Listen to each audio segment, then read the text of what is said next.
Okay so है everyone. Well, मैं उम्मीद करता हूँ आप सब लोग ठीक होंगे और सबसे पहले मैं आपको हैप्पी दिवाली विश करना चाहूँगा। वेल, आज दिवाली के इस खास मौके पे मैंने सोचा कि क्यों ना आज मैं मेरी favourite book rich dad poor dad by Robert Kiyosaki, इस बुक की मैं आपको समरी दूँ। वेल, मैं आपको सच कहूँ तो यार ये बुक सही में काफ़ी यूज़फुल है और सही में मैं आप सब लोगों को बोलूँगा कि आपको ये बुक खरीदनी चाहिए। अमेज़ॉन पे 290 की आपको मिल जाएगी। वेल, आपको ये बुक क्यों खरीदनी चाहिए? क्योंकि इस बुक में यानी रॉबर्ट कियोसाकी ने हमें सिखाया है कि हमें रिच कैसे बनना चाहिए, हमें मनी को कैसे हैंडल करना चाहिए और ऐसा क्या होता है, यानी ऐसी कौन सी चीज़ है जो अमीरों को और अमीर बना दी है और गरीबों को और गरीब। तो ये सारी चीज़ें रॉबर्ट कियोसाकी ने अपनी इस book rich dad poor dad में कहा है। तो चलिए आज बिना किसी वक्त देरी किए इसकी समरी शुरू करते हैं। वेल, अब जो रॉबर्ट कियोसाकी है जिन्होंने ये बुक लिखी है, तो इस बुक में उन्होंने अपनी एक स्टोरी बताई है कि उनके दो फादर है। अब आप कुछ गलत मत समझिएगा, दरअसल उनके दो फादर इस कैसे है कि एक तो उनके खुद के फादर है जिन्हें वो अपना पुअर डैड कहते हैं, जो कि रॉबर्ट को कहते हैं कि बेटा आप पढ़ाई करो, आप मेहनत करो ताकि आपको एक अच्छी जॉब मिल पाए और एक अच्छी अमाउंट में सैलरी भी मिल पाए जिससे आप अपना घर चला पाओ। और जो उनके दूसरे जो डैड है, जो कि उनके एक दोस्त के डैड है, जो कि जिन्हें वो अपना रिच डैड कहते हैं, और उनके रिच डैड उनको कहते हैं कि बेटा आप पढ़ाई करो, आप मेहनत करो ताकि आप एक बिजनेस कर पाओ और दूसरों को जॉब दे पाओ। तो अब यहाँ पे जो रॉबर्ट कियोसाकी है वो हमेशा उनके दूसरे डैड यानी कि जो उनके अंकल है जिन्हें वो अपना रिच डैड कहते हैं, वो उनकी बात को सबसे ज़्यादा मानते हैं और उन्होंने उनकी बात को सबसे ज़्यादा फॉलो किया है। तो उन्होंने इस बुक में उनकी बातों को बताया गया है। तो यहाँ पे अब जो रॉबर्ट कियोसाकी है उनका बचपन से ही यानी ड्रीम था कि उन्हें रिच बनना है, उन्हें भी यानी एक करोड़पति बनना है। तो यहाँ पे जो रॉबर्ट कियोसाकी है उन्होंने अपने दोस्त के साथ मिल के एक बिजनेस करने का सोचा था टूथपेस्ट का, कि वो यूज़ की जो टूथपेस्ट होती है वो उसको रिसाइकलिंग करेंगे और जो मनी उनको मिलेगा वो आधा आधा 50-50 वो बांट लेंगे अपने दोस्त के साथ। तो अभी यहाँ पे जो रॉबर्ट कियोसाकी है वो इस चीज़ को करने वाले होते हैं, लेकिन यहाँ पे उनके पेरेंट्स उन्हें मना कर देते हैं इस चीज़ को करने से। तो अभी यहाँ पे जो यानी रॉबर्ट के जो फ्रेंड होते हैं, वो उनके जो फादर होते हैं, वो उनसे पूछते हैं कि बेटा तुमने ऐसा क्यों किया। तो रॉबर्ट उनको रिप्लाई करते हैं कि सर दरअसल मेरा ड्रीम है, मेरा एक सपना है कि मैं एक मिलियनेयर बनूं, मैं एक रिच पर्सन बनूं, इसके लिए सर मैं ऐसा कर रहा हूँ। तो यहाँ पे जो रॉबर्ट कियोसाकी के जो रिच डैड है वो उनको कहते हैं कि आपको यानी अगर सीखना है बिजनेस के बारे में या फिर how to handle the money या फिर रिच कैसे बना जाए, तो ये मेरा ऑफिस है, आप यहाँ पे काम करने आ जाइएगा, मैं इसके बदले आपको सिखाऊंगा और सैलरी भी दूंगा।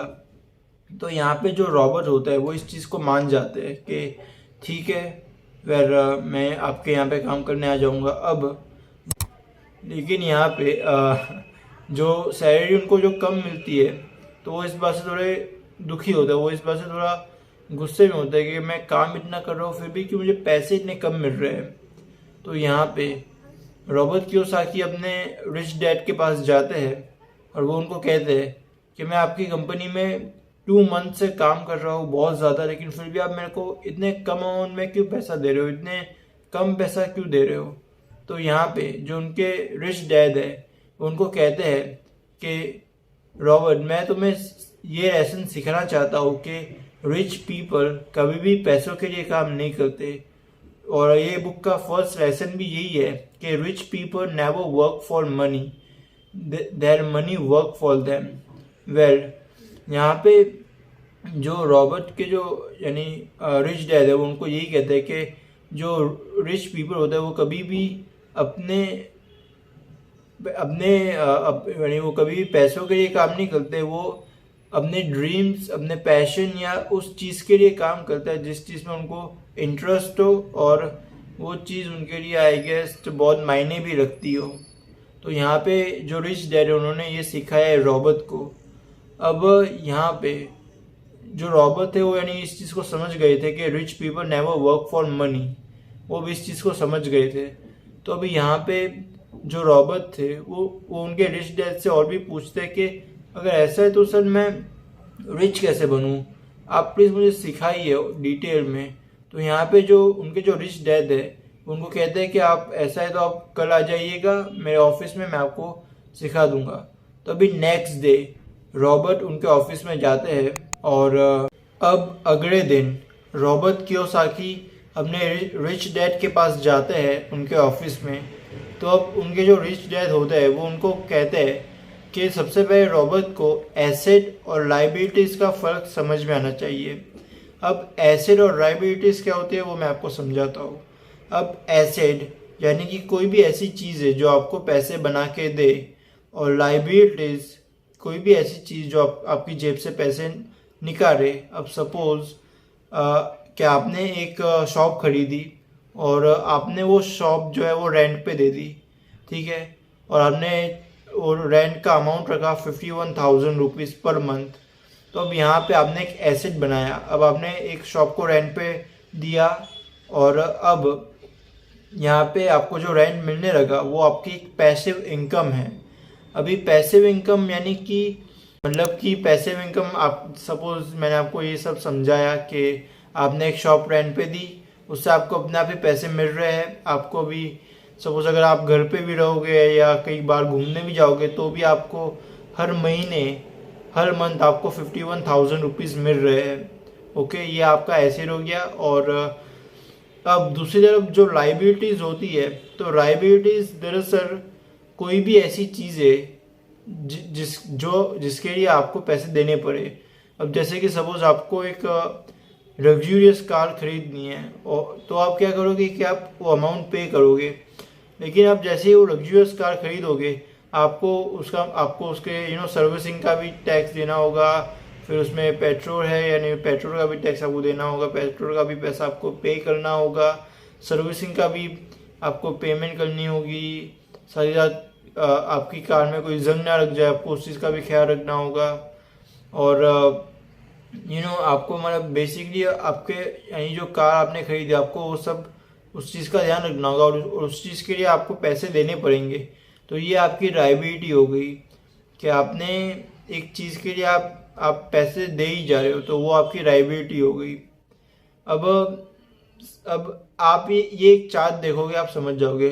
अभी आप ये एक चार्ट देखिए, ये पुअर माइंडसेट चार्ट है, मतलब जो पुअर पीपल होता है उनका चार्ट, कि जब उनको पहले इनकम मिलती है, जब उनको पहले पैसे मिलते हैं, वो क्या करते हैं, वो डायरेक्ट खर्च कर लेते हैं बिना सोचे समझे।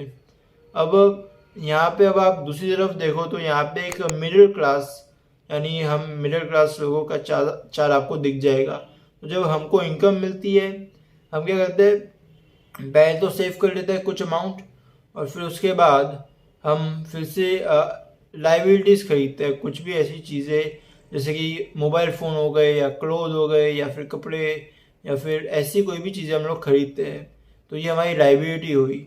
लेकिन अब दूसरी तरफ आप अगर रिच पीपल का चार्ट देखोगे, रिच पीपल का, तो यहाँ पे जो रिच पीपल होते हैं जब उनको इनकम मिलती है तो वो सबसे पहले मे बी लाइक 20 और 30% अमाउंट वो सेव करके रख देते हैं और बाकी का जो भी अमाउंट होता है वो उसे इन्वेस्ट कर लेते हैं। अब वो इन्वेस्ट करते हैं लाइक प्रॉपर्टीज़ में, रियल स्टेट में, गोल्ड या म्यूचुअल फंड्स, बॉन्ड्स या शेयर मार्केट, इन सब में वो इन्वेस्ट करते रहते हैं अपना पैसा। यानी कि ये सब करने से उन्हें पैसिव इनकम मिलनी शुरू हो जाती है।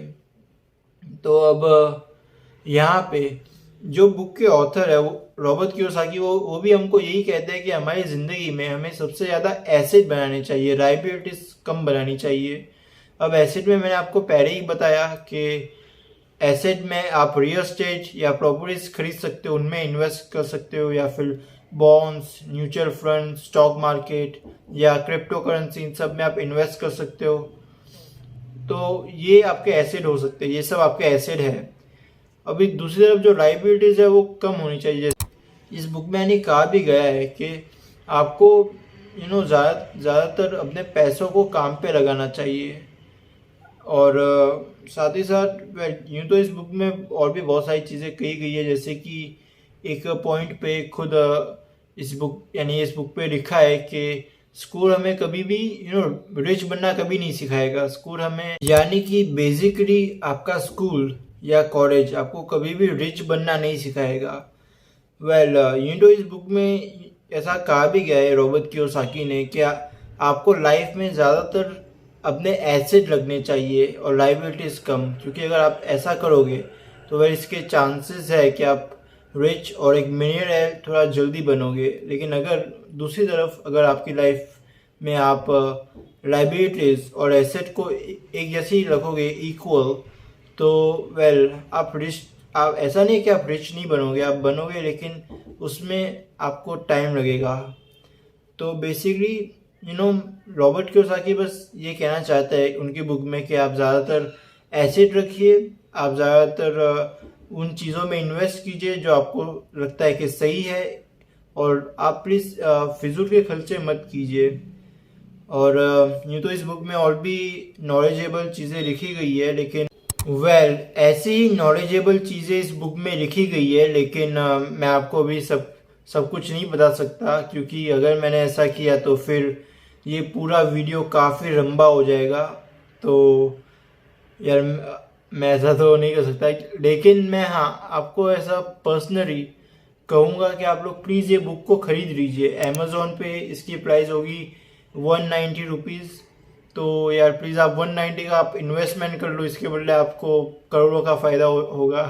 तो यार मैं बस यही बोलना चाहूँगा कि आप लोग ये बुक पढ़िए और सही जगह पे इन्वेस्टमेंट कीजिए जहाँ आपको सही लगता है। और ये था मेरा वीडियो, मैं उम्मीद करता हूँ आपको अच्छा लगा हो। और अब मैंने आपको पहले ही वीडियो की स्टार्टिंग में बताया था कि मैं क्यों इस वीडियो को हिंदी में बना रहा हूँ। तो वो इसलिए क्योंकि मेरे कुछ फ्रेंड्स हैं, मेरे कुछ दोस्त हैं जिन्होंने मेरे से कहा था कि मैं क्यों हिंदी में वीडियोस नहीं बनाता, इंग्लिश में बनाता हूँ। तो दरअसल मेरे जो इंस्टाग्राम के जो फॉलोवर्स है वो आधे तो फॉरेनर्स है, तो उनको तो हिंदी समझ में नहीं आएगी, इसके लिए मैं अपने सारे वीडियोस को इंग्लिश में बनाता हूँ। लेकिन अब मैं आपको ऐसा पर्सनली कहूँ तो मैं खुद भी काफ़ी लंबे टाइम से सोच रहा था कि मैं कोई एक वीडियो बनाऊँ जो कि हिंदी में ही हो, और लकीली आज मैंने बना भी दिया। तो प्लीज़ आप लोग मुझे बताइएगा कि आपको मेरा ये वीडियो अच्छा लगा कि नहीं लगा। अगर आपको अच्छा लगा तो मैं ऐसे ही हिंदी में भी वीडियोस लाऊंगा। और यस, यही था मेरा वीडियो। मैं उम्मीद करता हूँ आपको अच्छा लगा हो। और अगेन आप सबको happy Diwali to all of you, and I will see you guys to my next video. Thanks for watching.